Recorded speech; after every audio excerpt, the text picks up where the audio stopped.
الله أكبر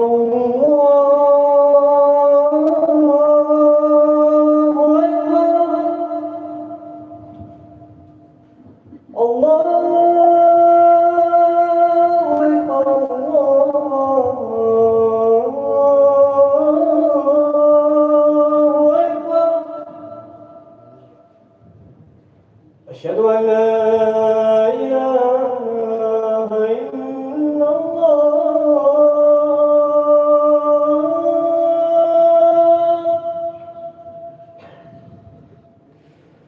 أشهد أن لا إله إلا الله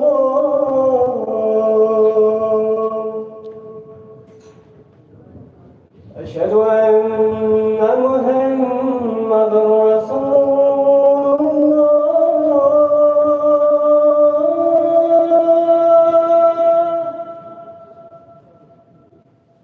أشهد أن محمد رسول الله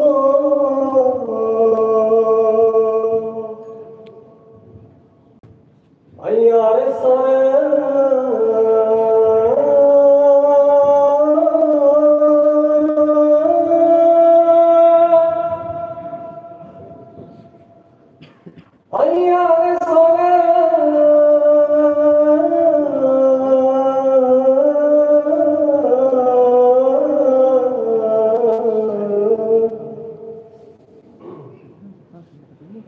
حي على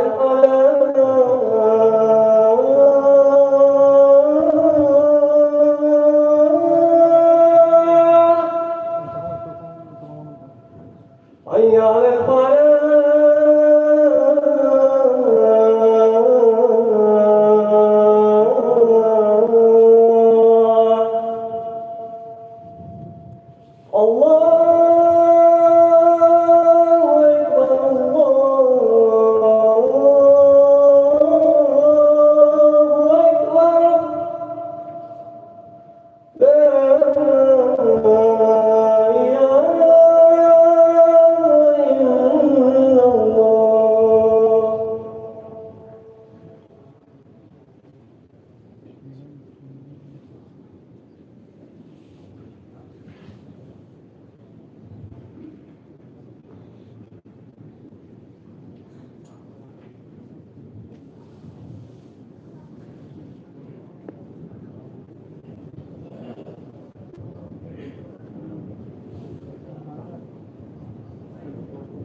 بسم الله الرحمن الرحيم الحمد لله والصلاة والسلام على رسول الله وبعد. السلام علیکم برادران عزیز معتبر، محترم مهمانان درگاه خداوند عظیم الشان که شب‌های مبارک دهه رحمت سپری شده ایستاده است.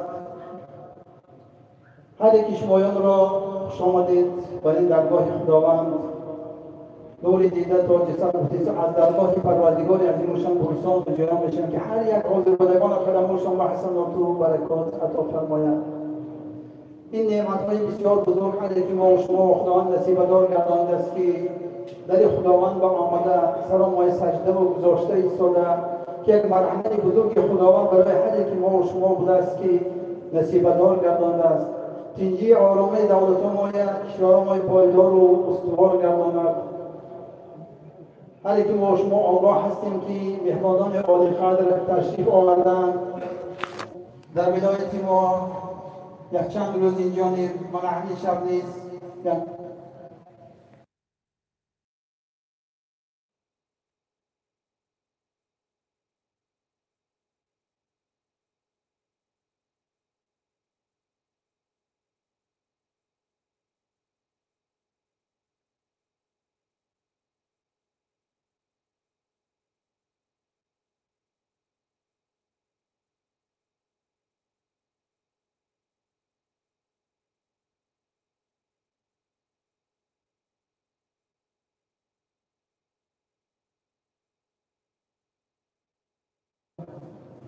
تن صحت و خاطر جمع فیض و برکات خودش نازل گرداند. بهبودی همین زندگی انسان همین هم بوده است که قدر و منزلت انسان همون وقت فهمیده میشه است که سری آدم یک وضعی فراد که خداوند از همین روزها تمام خلق عزیزی که دارم این نگه دارد تا حالی آمده ایستاده آمده را خاندان حدی که ما و شما با خیر و با فیض و با برکات بگرداند. خداوند برکات حاصل فراوان برکات آبی روان خودش عطا فرماید. این باقیمان روزهای شبهای ماه شهر رمضان را به طاعت و عبادت گذراندن به خودش نصیب‌دار گرداند. اکنون مقصد اساسی ما عبادت خداوند انجام دادن بوده است که خواه در کجا که نباشیم، در کدام حالت که نباشیم، خواه کار میکنیم، خواه دیگر عملهایانی که تلاوت قرآن میکنیم، کدام حالتی که نباشد زبان ما همین ذکر خداوند به قرآن داشته ایستیم که همین ذکر به نهایت یک عملهای بهترین برای هر یک ما شما بوده است. خداوند قرآن مجیدش بیان می‌نماید آیه کریمه که استعیذ بالله الا بذکر الله تطمئن القلوب که همین دلها میگوید خداوند با ذکر خداوند آرامش می‌یابد. هر یک دل بنده مومن آرام گرفتن دل ما و شمایان همین ذکر خداوند انجام دادن هم بوده است که اگر فرصت شود انشاءالله کمتر ایستاد بگذاریم پس از 10 رکعت خواندن بعد. اکنون يوم الدين إياك نعبد وإياك نستعين اهدنا الصراط المستقيم صراط الذين أنعمت عليهم غير المغضوب عليهم ولا الضالين والذين اتخذوا مسجدا ضرارا وكفرا وتفريقا بين المؤمنين وإرصادا فليحلفن إن أردنا إلا الحسنى والله يشهد إنهم لكاذبون لا تقم فيه أبدا لمسجد أسس على التقوى من أول يوم أحق أن تقوم فيه رجال يحبون أن يتطهروا والله يحب المطهرين أفمن أسس بنيانه على تقوى من الله ورضوان خير أم من أسس بنيانه على شفا جرف نهار فانهار به في نار جهنم والله لا يهدي القوم الظالمين لا يزال بنيانهم الذي بنوا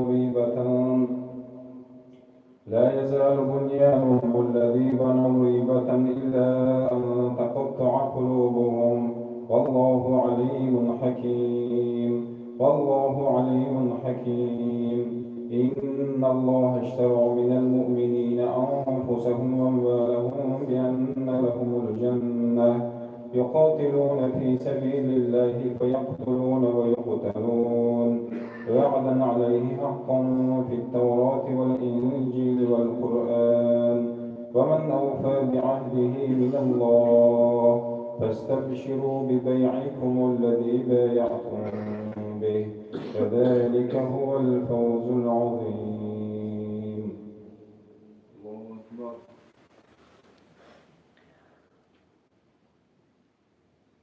سمع الله لمن حمده.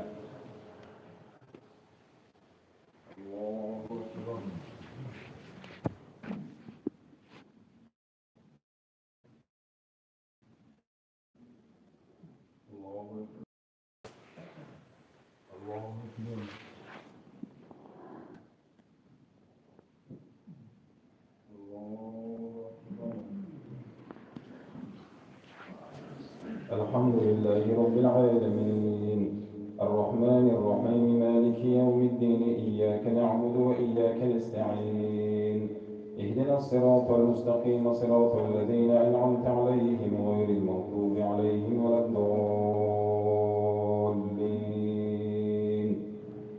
التائبون العابدون الحامدون السائحون الراكعون الساجدون الآمرون بالمعروف والناهون عن المنكر والحافظون لحدود الله فبشر المؤمنين ما كان لأهل المدينة ومن حولهم من الأعراب أن يتخلفوا عن رسول الله ولا يرغبوا بأنفسهم عن نفسه ما كان لأهل المدينة ومن حولهم من الأعراب أن يتخلفوا عن رسول الله ولا يرغبوا بأنفسهم عن نفسه ما كان للنبي والذين آمنوا أن يستغفروا للمشركين ولو كانوا أولي قربى من بعد ما تبين لهم أنهم أصحاب الجحيم فما كان استغفار إبراهيم لأبيه إلا عن موعدة وعدها إياه فلما تبين له أنه عدو لله تبرأ منه إن إبراهيم لأواه حليم فما كان الله ليضل قوما بعد إذ هداهم حتى يبين لهم ما يتقون إن الله بكل شيء عليم إن الله له ملك السماوات والأرض فما لكم من دون الله من ولي ولا نصير لقد تاب الله على النبي والمهاجرين والأنصار الذين اتبعوه في ساعة العسرة من بعد ما كاد يزيغ قلوب فريق منهم ثم تاب عليهم إنه بهم رؤوف رحيم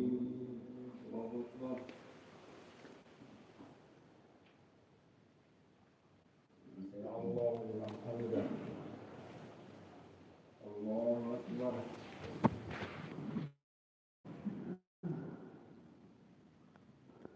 الله أكبر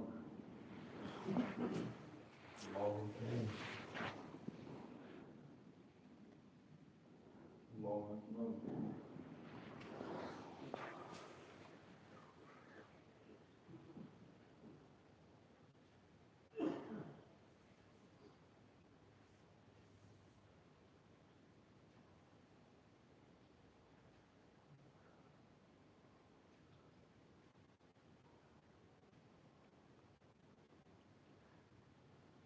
السلام عليكم ورحمة الله السلام عليكم ورحمة الله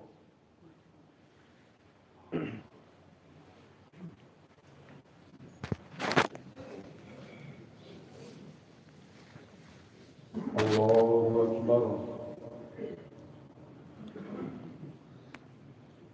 الحمد لله رب العالمين الرحمن الرحيم مالك يوم الدين إياك نعبد وإياك نستعين اهدنا الصراط المستقيم صراط الذين أنعمت عليهم غير المغضوب عليهم ولا الضالين فعلى الثلاثة الذين خلفوا حتى إذا ضاقت عليهم الأرض بما رحبت وضاقت عليهم أنفسهم وظنوا أن لا ملجأ من الله إلا إليه ثم تاب عليهم ليتوبوا إن الله هو التواب الرحيم يا أيها الذين آمنوا اتقوا الله وكونوا مع الصادقين ما كان لأهل المدينة ومن حولهم من الأعراب أن يتخلفوا عن رسول الله ولا يرغبوا بأنفسهم عن نفسه ولا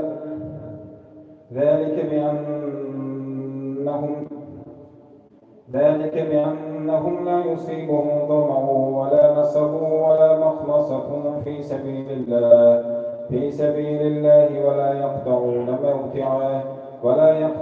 موتيا إلا كتب لهم ليجزيهم الله أحسن ما كانوا يعملون.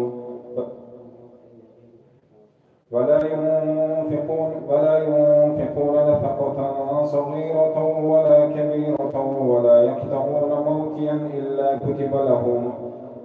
كتب لهم ليجزيهم الله أحسن ما كانوا يعملون. فما كان المؤمنون لينفروا كافة فلولا نفر من كل فرقة منهم طائفة ليتفقهوا في الدين ولينذروا قومهم إذا رجعوا إليهم لعلهم يحذرون.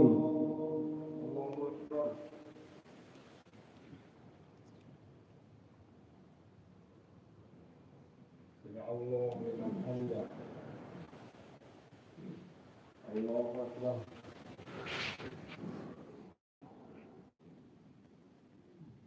الله أكبر.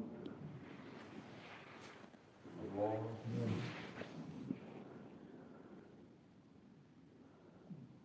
الله أكبر.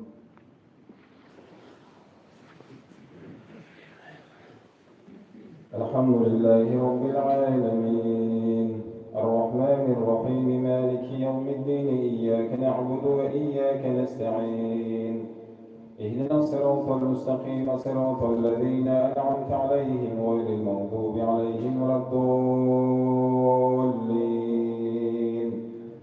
ما كان لأهل المدينة ومن حولهم من الأعراب أن يتخلفوا عن رسول الله ولا يرغبوا بأنفسهم عن نفسه ذلك بأنهم لا يصيبهم ظمأ ولا نصب ولا مخمصة في سبيل الله ولا يطعون موطئا يغيظ الكفار من عدو نيلا إلا كتب لهم به عمل صالح إن الله لا يضيع أجر المحسنين. ولا ينفقون نفقة صغيرة ولا كبيرة ولا يقطعون واديا إلا كتب لهم ليجزيهم الله أحسن ما كانوا يعملون. وما كان المؤمنون لينفروا كافة فلولا نفر من كل فرقة منهم طائفة ليتفقهوا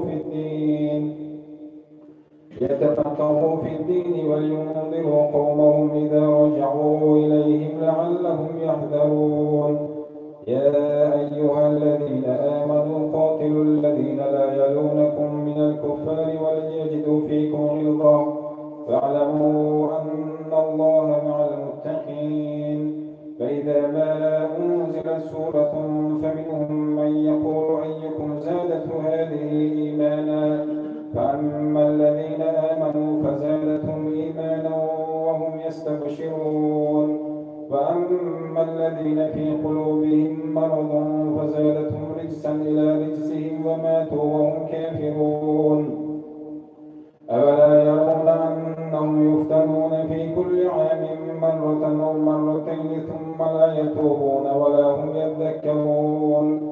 فإذا ما أنزلت سورة نظر بعضهم إلى بعض هل يراكم من أحد ثم انصرفوا صرف الله قلوبهم بأنهم قوم لا يفقهون.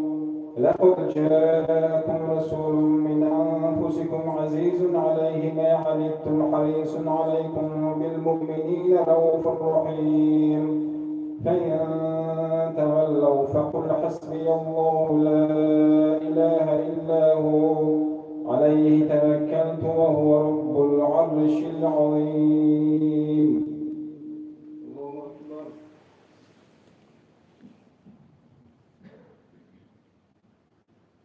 الله لمن حمده. الله أكبر.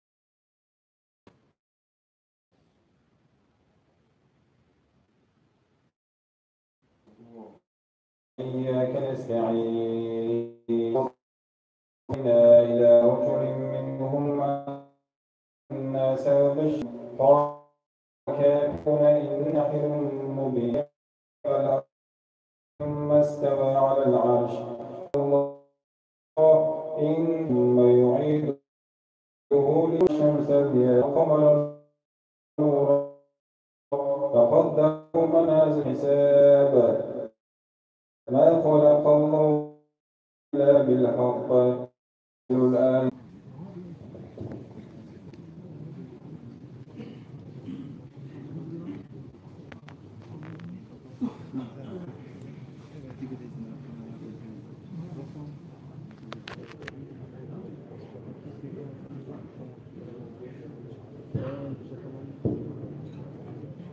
بسم الله الرحمن الرحيم الحمد لله والصلاة والسلام على رسول الله اما بعد باز یک بار دیگر السلام علیکم برادران معتبر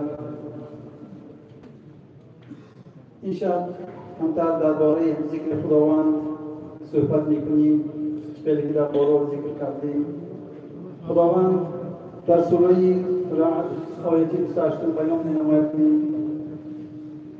أعوذ بالله من الشيطان الرجيم بسم الله الرحمن الرحيم الذين آمنوا وتطمئن قلوبهم بذكر الله ألا بذكر الله تطمئن القلوب یعنی که خداوند بیان می‌دارد که آنان که ایمان آوردند میگویند آنان که ایمان آوردند و دلهایشان با یاد الله آرامش می‌یابد بیان می‌دارد که بدانید که دلها با یاد الله آرام میگیرد میگوید خداوند در کجایی که نباشیم همیشه زبان تر با ذکر الله داشته باشیم قلب انسان همیشه آرام بوده است یکی از سبب‌های بی‌نهایت با خداوند نزدیک شدن همین ذکر خداوند زبان جاری کرده گشته ما بوده است که بهترین ذکر خداوند میگویند همین تلاوت قرآن یا اینکه گوش کردن تلاوت قرآن و این چنین بیان می‌دارند که برای تلاوت قرآن نمودن هر یک ما و شما از روی مصحف از روی کتاب باشد البته شرط است که وضو طهارت داشته باشیم اما وقتی که از یاد می‌خوانیم طهارت ما بعضی حالت‌های فاتحه خوانده در آن نمودیم طهارت ما نیست از یاد خواندن اجازت داده می‌شود اما ذکرهایی هست که البته با طهارت همیشه بودن شرط و ضرور خوب است لیکن بعضی حالت‌ها میشه که بی طهارت گشته میمانیم و زبانمان با ذکر الله مشغول میباشد که همین را هم خداوند بسیار قبول کرده اجر پاداش بزرگ میداده است که همیشه انسان بنده در یاد الله میباشد مثلا سری روز بیشتر برفتیم پیاده برفتیم یک جا نشستیم همه حالات سری کار ما مشغول هستیم البته همه حالت‌های با ذکر خدا باید مشغول باشیم میگویم که یکم من همین سبحان الله گفتن که سبحان الله میگوییم و پاکی یاد میکنم الله را که بهترین ذکر بوده است و الحمدلله میگوییم الله اکبر میگوییم کدام ذکری که نباشد لا اله الا الله میگوییم يقول لا إله إلا الله وحده لا شريك له له الملك وله الحمد وهو على كل شيء قدير يعني ذكرك پیغمبر اکرم صلی الله علیه و سلم بیان می‌دارند در این حدیث مبارک که کسی که همین را در یک روز میگن 100 مراتب ذکر می‌کند ثواب آزاد کرده غلام را خداوند به او می‌رساند 10 ثواب برای او نوشته می‌شود 10 گناه او را خدا مغفرت می‌کند که در حدیث مبارک آورده شده است خاصتا روز محشر وقتی که میگویند خداوند اجر پاداش هر یک عبادت کنندگان را می‌دهد در بهشت در مقام‌های بلندترین جای می‌گیرد میگویند که هیچ کس از او بلند شده نمی‌تواند مگر اینکه فرمودند که از او زیادتر ذکر کرده باشد همینقدر خداوند برای ما و شما آسان کرده مانده بوده است برای خودش را نزدیک گشته نماید اینچنین از ابولیث سمرقندی در تنبیه الغافلین کتابشان آورده شده است که از ابن عباس رضی الله عنه روایت میکنند که پیامبر اکرم صلی الله علیه و سلم فرمودند میگویند در دیگر روایت حدیث آورده شده است که بردارندگان عرش خداوند 8 نفر ملائکه های بزرگجثه خداوند آفریده میگویند. وقتی که خداوند عرش خود را آفرید، بردارندگان را آفرید، بزرگی عرش اینقدر روی فهمیدن مثال آوردند که زمین، آسمان، ستاره ها، آفتاب و مهتاب همین اگر گیریم میگویند یک جایه فرض کنید میگویند همین بالای کرسی و شود مثال میبرند بالای کرسی زمین به پرتویی چقدر میشود همین قدر جای را اشغال میکند گفتند و با همین همراه کرسی میگویند تمام آفریده های خداوند گرفته ایستاده بالای عرش گذاشته شود مثل همین انگشتان را بر روی کره زمین میگذارید یک بیابان رو مثلا میمانید همین طور خداوند عرش خود را آفریده است گفته بیان دارند که این البته برای فهمیده و ملائکان را خداوند آفرید میگویند و فرمود که عرش را بردارید گفته بیان فرمودند میگویند عرش بزرگ ملائکه های بزرگ جثه حرکت کردن برداشته پس باید دارند که میگویند آدم علیه السلام را خداوند آفرید جان عطا کرد جان تا میانشان آمد میگویند و همینجا فرمودند که حرکت کردن میگویند خداوند آدم به شتاب آفریده شد میگویند الحمدلله گفتن میگویند الحمدلله خداوند تعلیم داد عکس دادن الحمدلله گفتن میگویند ملائکه های عرش بودن که میگویند این کلمه بینیت بزرگ است سبحان الله و الحمدلله همراه کردن تا همین هم فقط سبحان الله میگفتن بگن پس سبحان الله و الحمدلله همراه کرده شد میگن پس میگویند دوری نوح علیه السلام با آمدن میگویند پیش از طوفان قوم نوح علیه السلام میگویند بسیار حالت ها و بتپرستی و داده شدن میگویند خدا فرمود که لا اله الا الله آمد و تلقین کن که بگوید نیست معبود غیر الله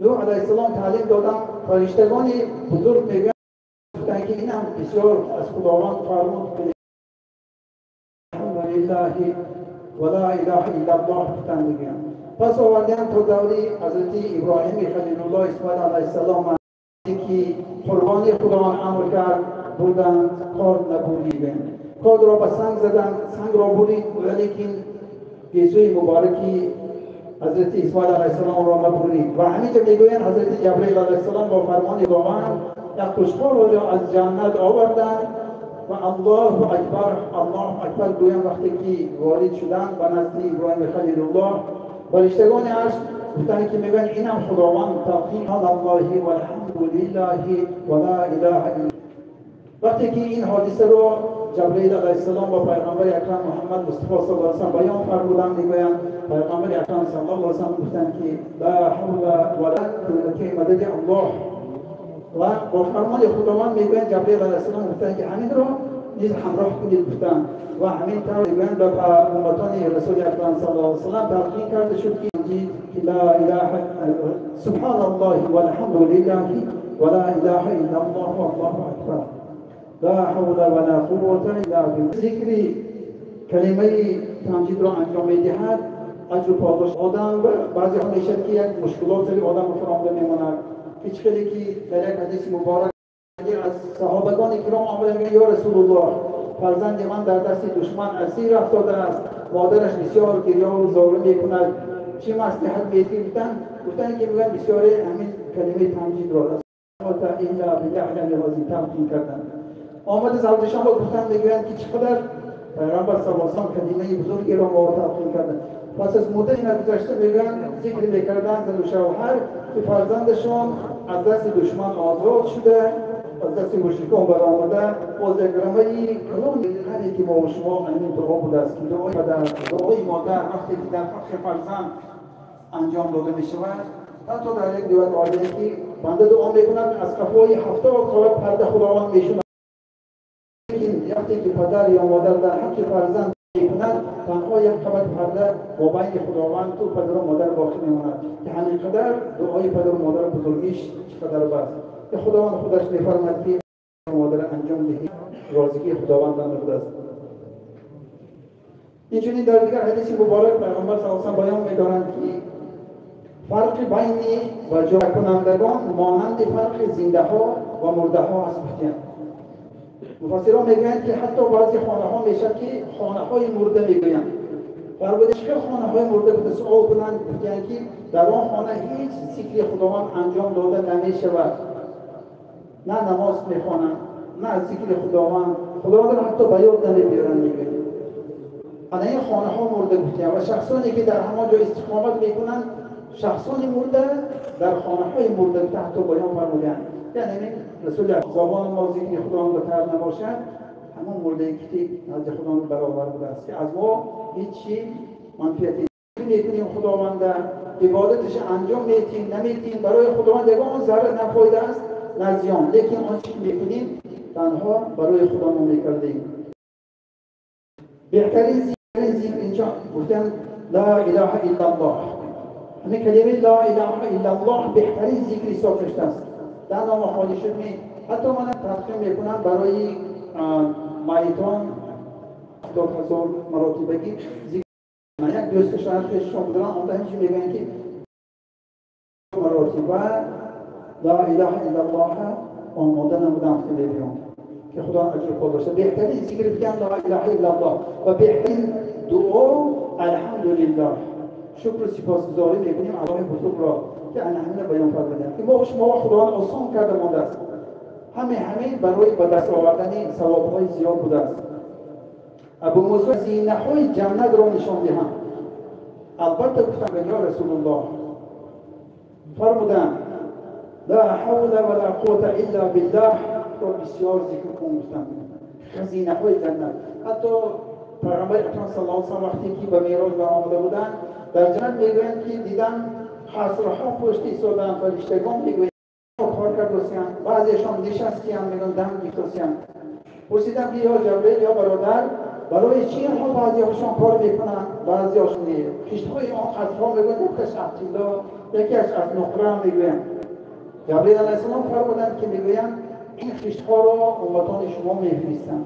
پرسیدم که چگونه بوده سوال کردم میگن علیه سبحان الله میگویند با فرمان خداوند و خشتی مبادل گردیده و جنت برای صاحبش خاصرها آماده کرده میشه که بشارت دادم میگن.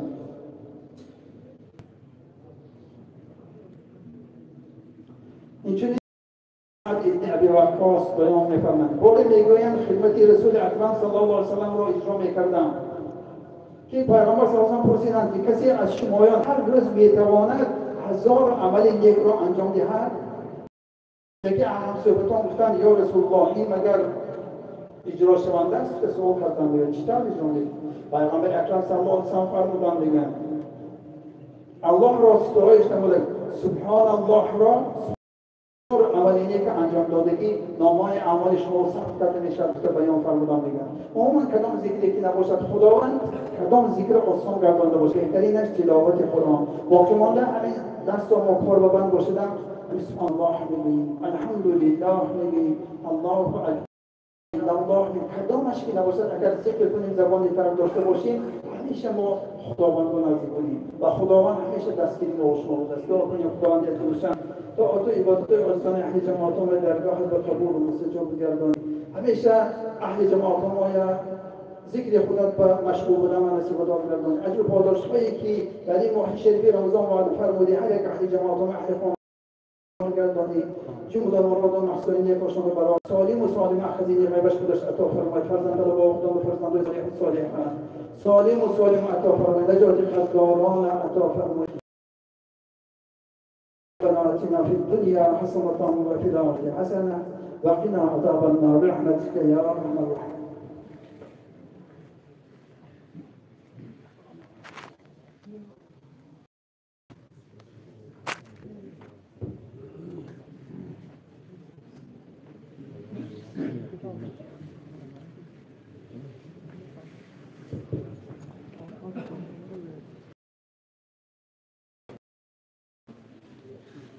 الله أكبر.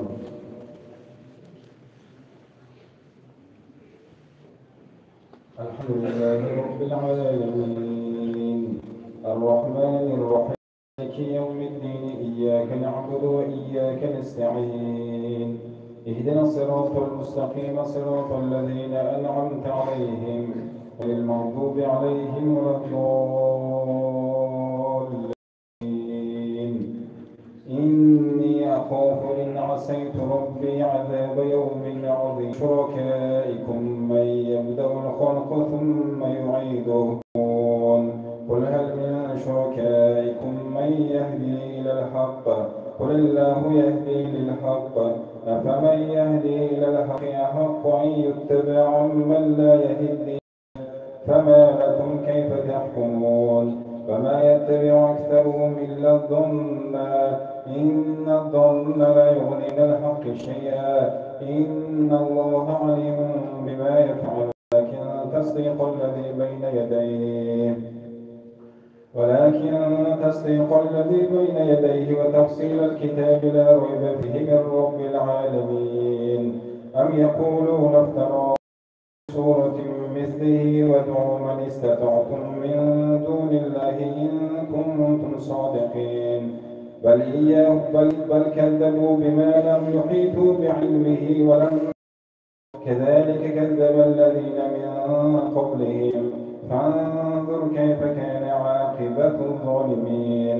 فمنهم من يؤمن به ومنهم من لا يؤمن به مفسدين. فإن كذبوك فقل لي عملي ولكم عملكم أنتم بريئون مما أعمل وأنا بريء مما تعملون إليك. أفأنت تسمع الصم ولو كانوا لا يعقلون. فمنهم من ينظر إليك أفأنت تهدي إن الله لا يظلم الناس شيئا ولكن الناس أنفسهم يظلمون. ويوم يحشرهم كأن لم يلبثوا من النهار يتعارفون بينهم قد خسر الذين كذبوا بلقاء الله وما كانوا مهتدين. فإما نرينك بعض الذين نعدهم أو نتوفاهم ثم الله شهيد على ما يفعلون. ولكل أمة رسول إذا جاء رسولهم قضي بينهم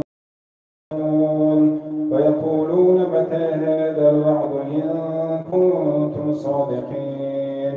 قل لا أملك نفسي ضرا ولا نفعا إلا ما شاء الله لكل أمة أجل إذا جاء أجلهم لا يستأخرون ساعة ولا يستقدمون. قل أرأيتم إن أتاكم ماذا يستعجل منه المجرمون ثم إذا ما وقع آمنتم به الآن وقد كنتم به تستعجلون. ثم قيل للذين ظلموا ذوقوا العذاب الخلد هل تجزون إلا بما كنتم تكسبون.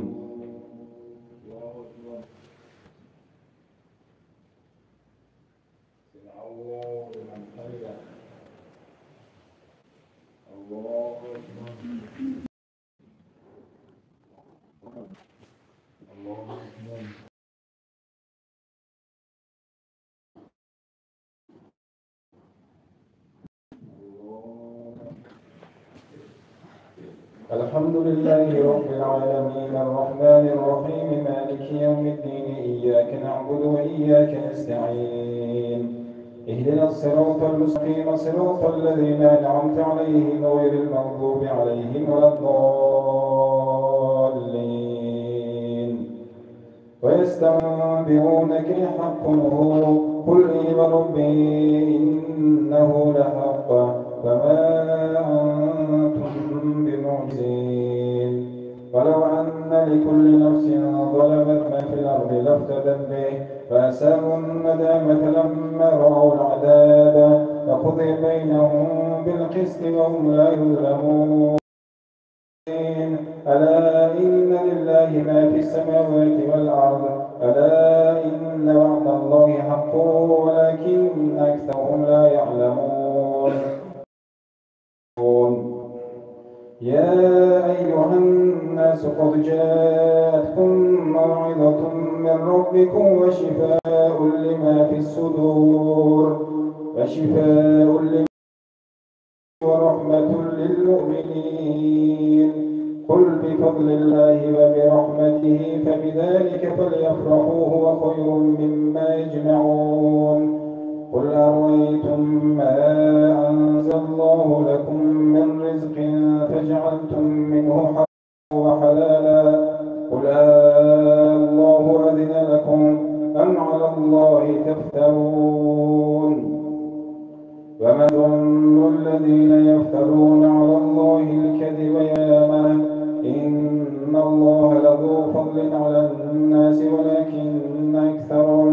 ولكن أكثرهم لا يشكرون وما تكون في شأن ولا تعملون من عمل إلا كنا عليكم شهودا إذ تفيضون فيه وما يعزب عن ربك من ذرة في الأرض ولا في السماء ولا أصغر من ذلك ولا أكبر إلا في كتاب مبين. الله أكبر. يا الله يا حميدا. الله أكبر.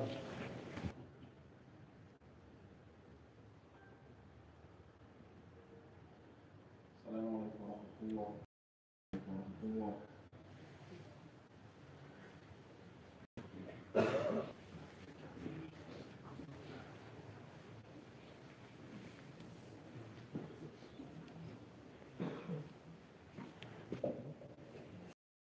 الله أكبر.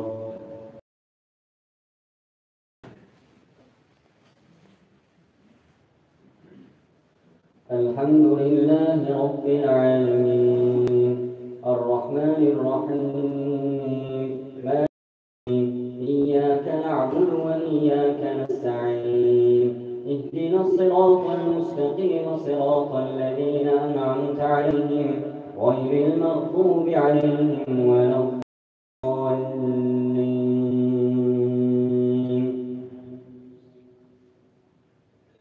ألا إن أولياء الله لا خوف عليهم ولا هم يحزنون لهم البشرى في الحياة الدنيا وفي الآخرة لا تبديل لكلمات الله ذلك هو الفوز العظيم.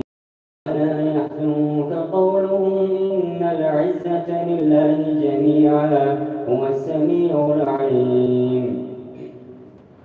ألا إن لله ما في السماوات شركاء إن يتبعون إلا يخرصون هو الذي جعل لكم الليل لتسكنوا فيه والنهار مبصرا إن في ذلك لآيات وقالوا اتخذ الله ولدا سبحانه قالوا اتخذ ولي له ما في السماوات وما في الأرض على الله ما لا تعلمون قل إن الذين يفترون على الله الكذب لا يفلحون متاع في الدنيا ثم إلينا مرجعهم متاع في الدنيا ثم إلينا ثم نذيقهم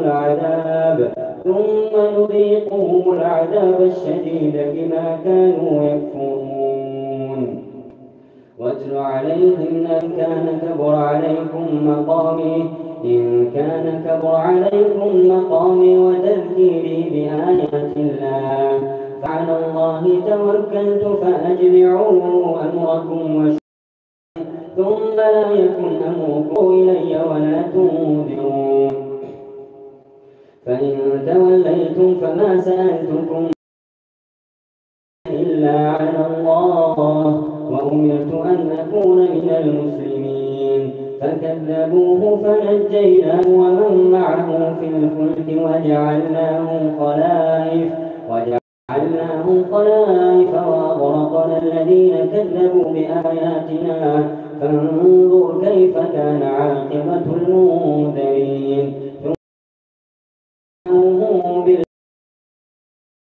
من قبل كذلك نطبع على قلوب المعتدين.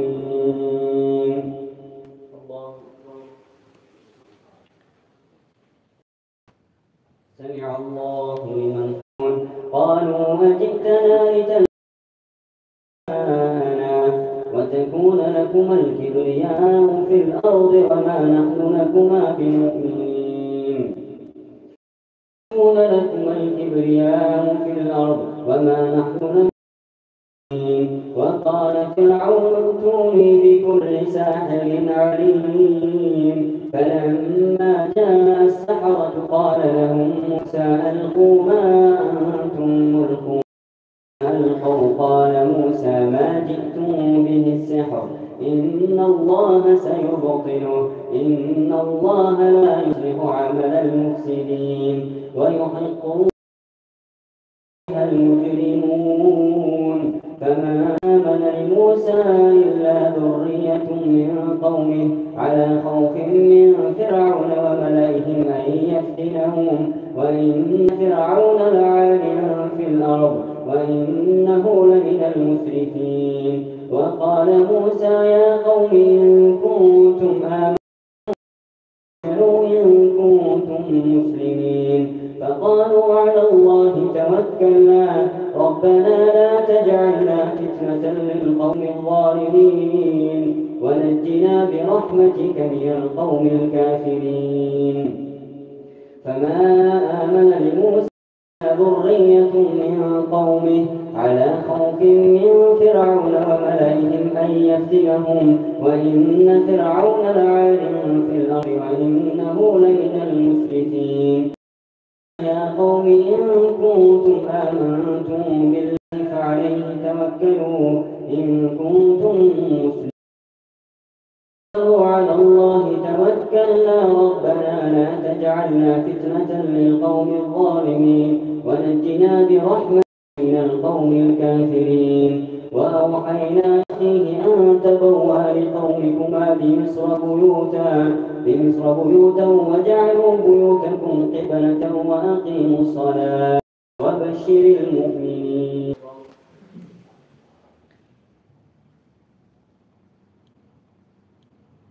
سمع الله لمن حمده. الله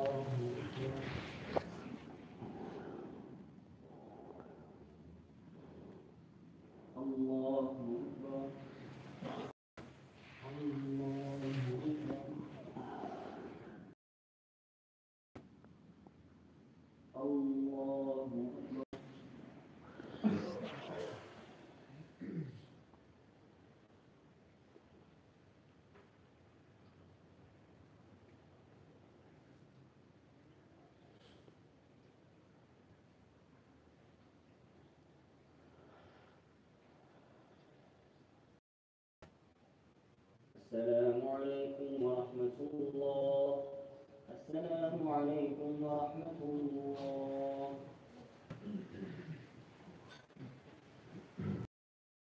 الله أكبر.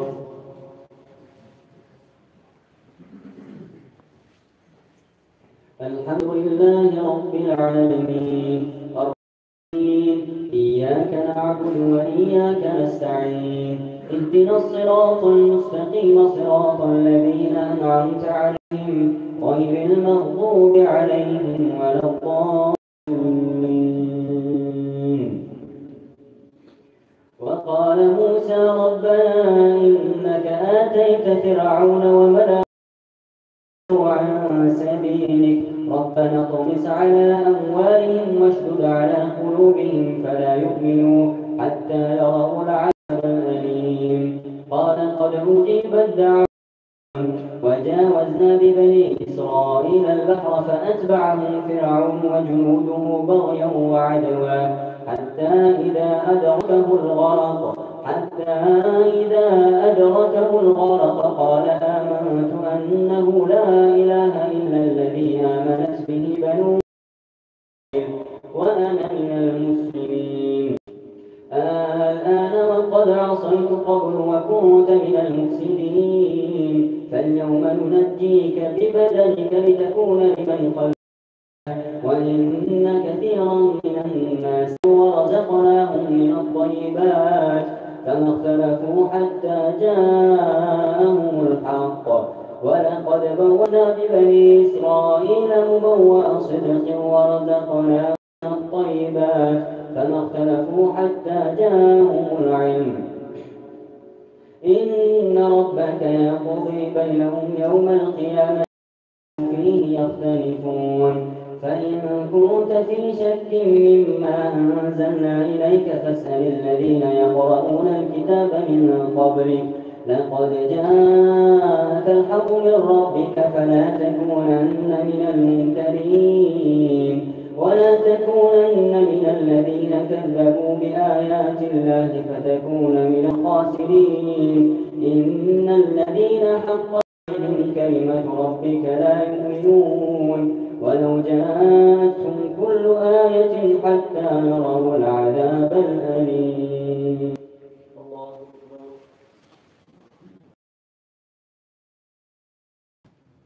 سمع الله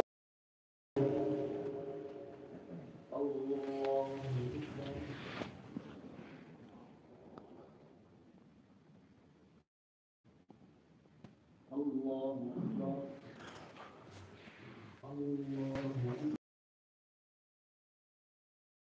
نعبد وإياك نستعين اهدنا الصراط المستقيم صراط الذين أنعمت عليهم غير المغضوب عليهم ولا الضالين.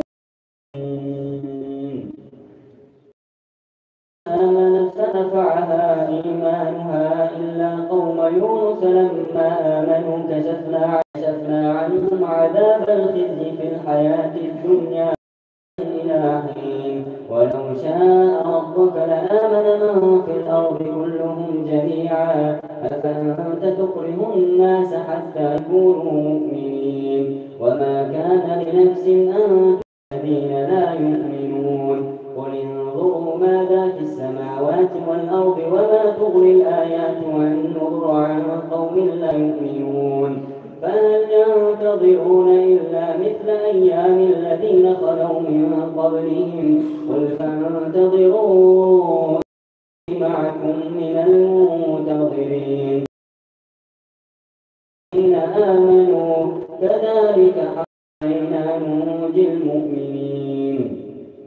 قل يا أيها الناس إني رسول الله قل يا أيها الناس إن كنتم في شك من ديني فلا أعبد الذين تعبدون من دون الله ولكن أعبد الله الذي معكم وأمرت أن أكون معه في الفلك وأن أقم وجهك للدين حنيفا ولا تكونن من المشركين ولا تدع من دون الله ما لا ينفعك ولا يضرك فإنك إذا من الظالمين. وإن يمسك الله بضر فلا كاشف له إلا هو وإن يردك بخير فلا راد لفضله يصيب به من يشاء من عباده وهو الغفور الرحيم. قل يا أيها الناس إن كنتم في شك من الله ولكن عبد الله الذي يتوفاكم. الناس إن كنتم في شك من ديني قل يا أيها الناس الحق من ربكم فمن اهتدى فإنما يهتدي لنفسه ومن ضل فإنما يضل عليها وما أنا عليكم بوكيل. واتبع ما يوحى إليك من ربك واتبع ما يوحى إليك واصبر حتى يحكم الله وهو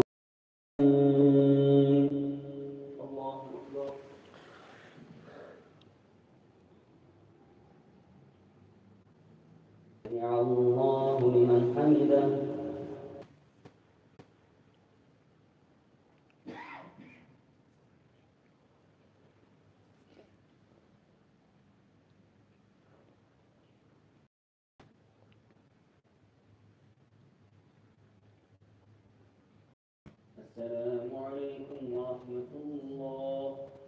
السلام عليكم ورحمة الله.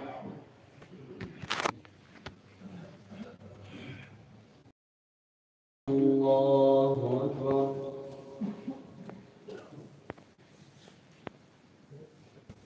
الحمد لله رب العالمين الرحمن الرحيم مالك يوم الدين إياك نعبد وإياك نستعين الذين أنعمت عليهم غير المغضوب الضالين.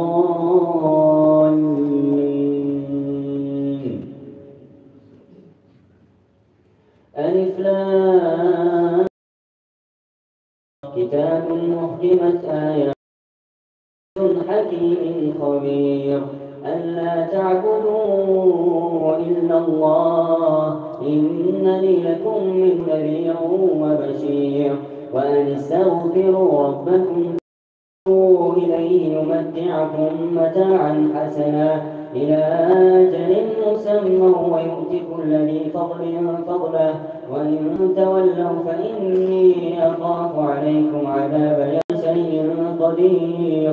ألا إنهم يثنون صدورهم ليستخفوا منه ألا حين يستغشون فيه يعلم ما يسرون وما يعلنون إنه عليم بذات الصدور. وما من دابة في الأرض إلا على الله رزقها مبين وهو الذي أيام وكان عرشه على الماء ليبلوكم أيكم أحسن عملا ولئن قلت إنكم مبعوثون من بعد الموت الذين كفروا إن هذا إلا سحر مبين. ولئن أخرنا عنه العذاب إلى أمة معدودة ليقولن ما يحبسه ألا يوم يأتيهم ليس مصروفا عنهم ما كانوا به يستهزئون. ولئن أذقنا الإنسان منا رحمة ثم نزعناها منه إنه ليئوس كفور. ولئن أذقناه نعماء بعد ضراء مسته ليقولن ذهب السيئات عني إنه لفرح فخور. إلا الذين صبروا وعملوا الصالحات أولئك لهم مغفرة وأجر كبير. فلعلك تارك بعض ما يوحى إليك وضايق به صدرك أن يقولوا لولا أنزل عليه كنز أو جاء معه ملك إنما أنت نذير والله على كل شيء وكيل. الله أكبر.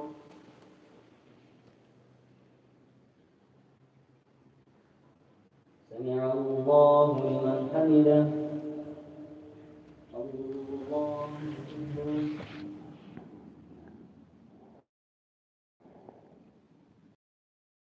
الله أكبر. الرحمن الرحيم مالك يوم الدين إياك اهدنا الصراط المستقيم صراط الذين أنعمت عليهم غير المغضوب عليهم ولا الضالين. يقولون افتراه قل فأتوا بعشر صور مثله مفتريات وادعوا من استطعتم من دون الله إن كنتم صادقين عما يشركون. سبحانه عما يشركون. فإن لم يستجيبوا لكم فاعلموا أنما أنزل الله سبحانه عما يشركون. فهل أنتم مسلمون؟ من كان يريد الحياة الدنيا وزينتها ليس لهم في الآخرة إلا النار وحبط ما صنعوا فيها وباطل ما كانوا يعملون. أفمن كان على بينة من ربه شاهد منه ومن قبله كتاب موسى إماما ورحمة أولئك يؤمنون به ومن يكفر به من الأحزاب النار موعده فلا تك في مرية منه إنه الحق من ربك ولكن أكثر الناس لا يؤمنون أم يقولون افتراه قل إن افتريته فعلي إجرامي وأنا بريء مما تجرمون ومن أظلم ممن افترى على الله كذبا بهم ويقول الأشهاد هؤلاء الذين كذبوا على ربهم ألا لعنة الله لها عوجا وهم بالآخرة هم كافرون. الله أكبر. سمع الله من حمده. الله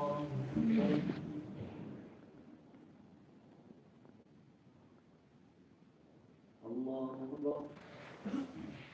الله أكبر.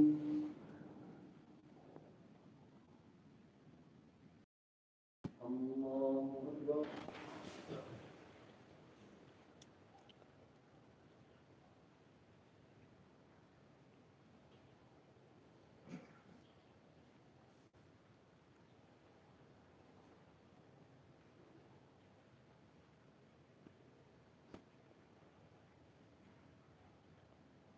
السلام عليكم ورحمة الله. السلام عليكم ورحمة الله.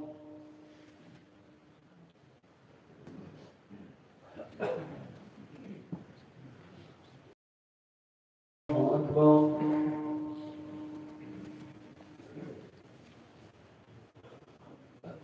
الحمد لله رب العالمين الرحمن الرحيم مالك إياك نعبد وإياك نستعين اهدنا الصراط المستقيم صراط الذين أنعمت عليهم غير المغضوب عليهم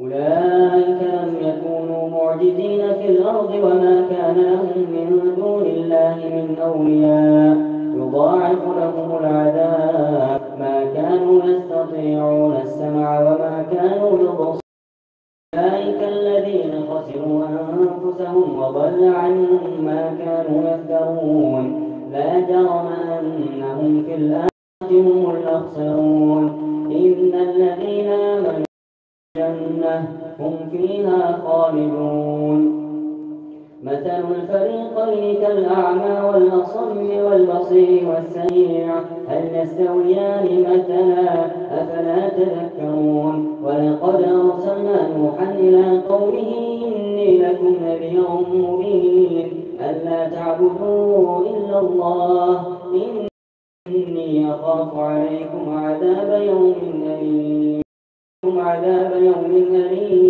فقال الملأ من قوم فرعون أتذر موسى وقومه آلهتك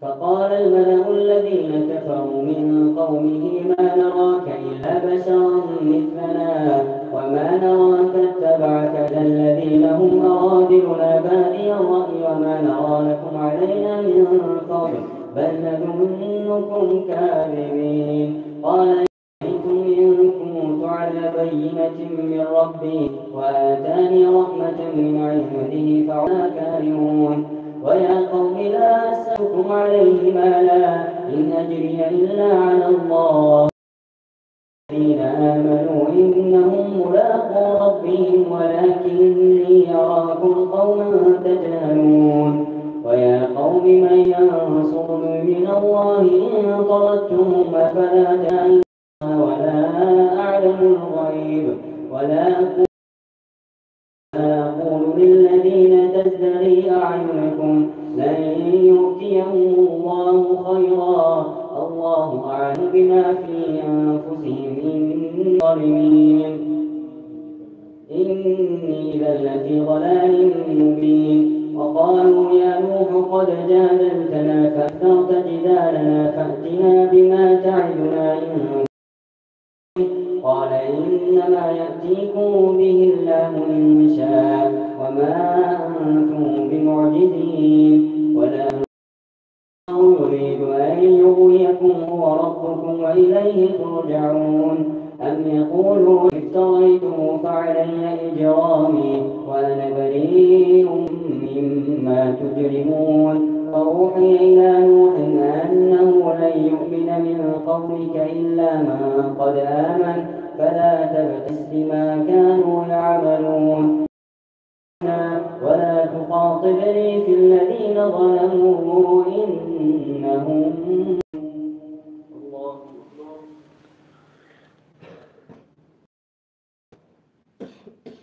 سمع الله لمن حمده. سبحان ذي الملك والملكوت والجبروت. سبحان الملك الحي الذي لا يموت. سبح الملائكة والروح. لا إله إلا الله نستغفر الله نسألك الجنة ونعوذ بك من النار. الملك والملكوت. سبحان ذي العزة والعظمة والقدرة والكبرياء والجبروت. سبحان الملك الحي الذي لا يموت. ربنا ورب الملائكة والروح. لا إله إلا الله نستغفر الله نسألك الجنة ونعوذ بك من النار. سبحان ذي الملك والملكوت. سبحان ذي العزة والعظمة والقدرة والكبرياء والجبروت. سبحان الملك الروح قدوس ربنا ورب الملائكة والروح. لا إله إلا الله نستغفر الله نسألك الجنة. بسم الله الرحمن الرحيم. اللهم تقبل منا هذه صلاة العشاء مع سنة ما يا أكرم الأكرمين يا أرحم الراحمين. اللهم إنا على ذكرك وشكرك وحسن عبادتك. رب اجعلني مقيم الصلاة ومن ذريتي ربنا وتقبل الدعاء. ربنا اغفر لي ولوالدي.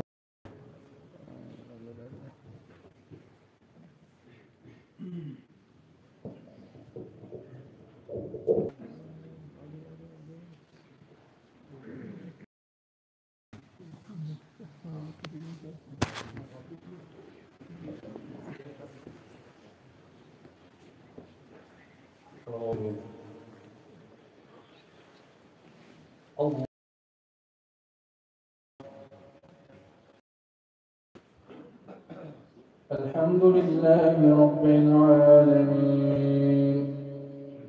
الرحمن الرحيم مالك يوم الدين إياك نعبد وإياك نستعين اهدنا الصراط المستقيم صراط الذين أنعمت عليهم غير المغضوب عليهم.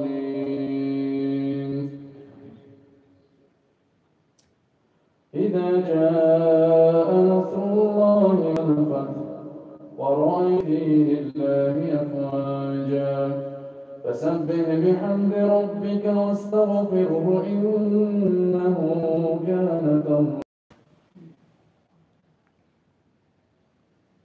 سمع الله لمن حمده.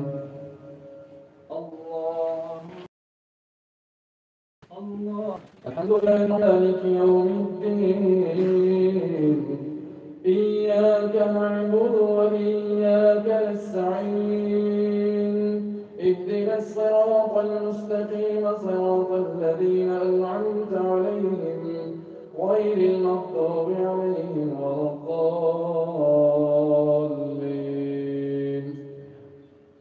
تبت يدا أبي لهب وتب ما أغنى عنه ماله وما كسب سيصلى نارا ذات لهب وامرأته حمالة الحطب في جيدها حبل